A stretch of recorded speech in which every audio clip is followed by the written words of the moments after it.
Hey there.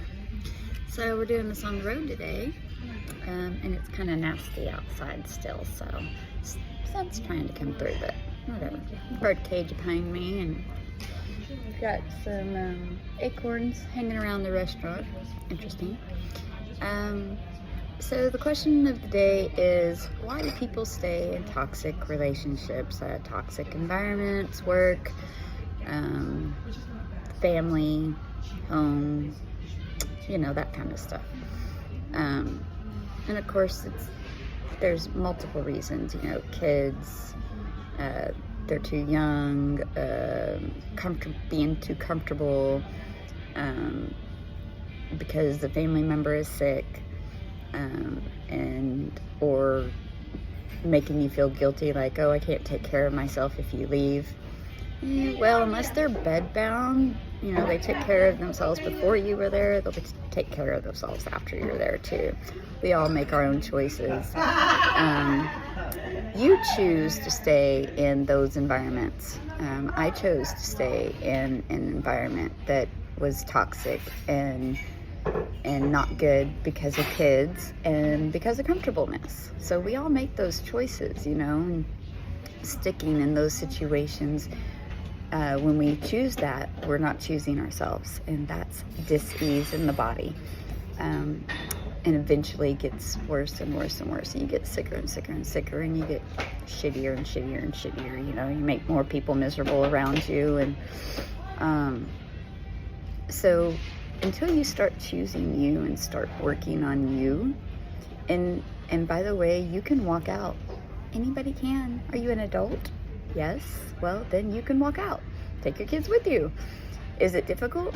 I'm sure it is. Change is always uncomfortable. It's meant to be. If it was easy, everybody would do it. But once you make that uncomfortable shift, that change in frequency, that change in character, that move in environment, when you say enough's enough, and he's like, I'm freaking done. This is it. I'm done.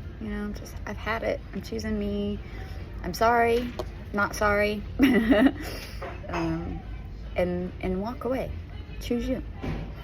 We all get to choose that. That's when you start seeing things come out a little bit more magical around you, and things start falling into place. There's always a way. You're deluding yourself if you're thinking that, well, I can't do that. You can. It may be hard, but there's always a way. You just got to choose it first, and then ask for help, and then learn who your soul family is, who you can trust, because it's not in the environment that you have been in. And we all know, we all feel when we're in something that we should not be in.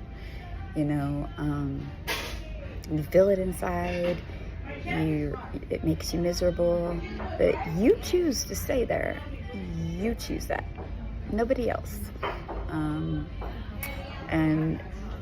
in the end, people got to, think about, when you're staying in for, say a family member that's sick or whatever, or needing help or whatever, but they're still getting around, they're still working or whatnot, but, oh, they just can't do it without you. They're adults, and there's always a way for them as well. We have to learn that not everybody is as honest or as faithful or as loyal or as good at heart as you are. I had to learn that the hard way. Not everybody has your light. Not everybody wants what's best for you. I don't care what they say. I don't care who they are. I don't care if they're your kids. I don't care if they're your parents. I don't care if they're your friends. And this obviously doesn't apply to everybody, so take it with discernment.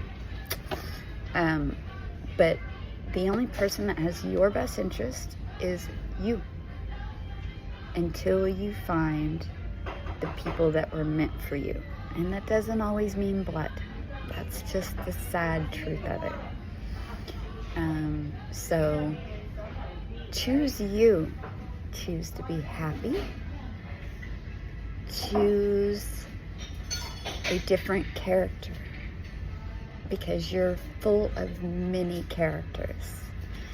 You're full of many lives. You just got to choose. Hope it helps.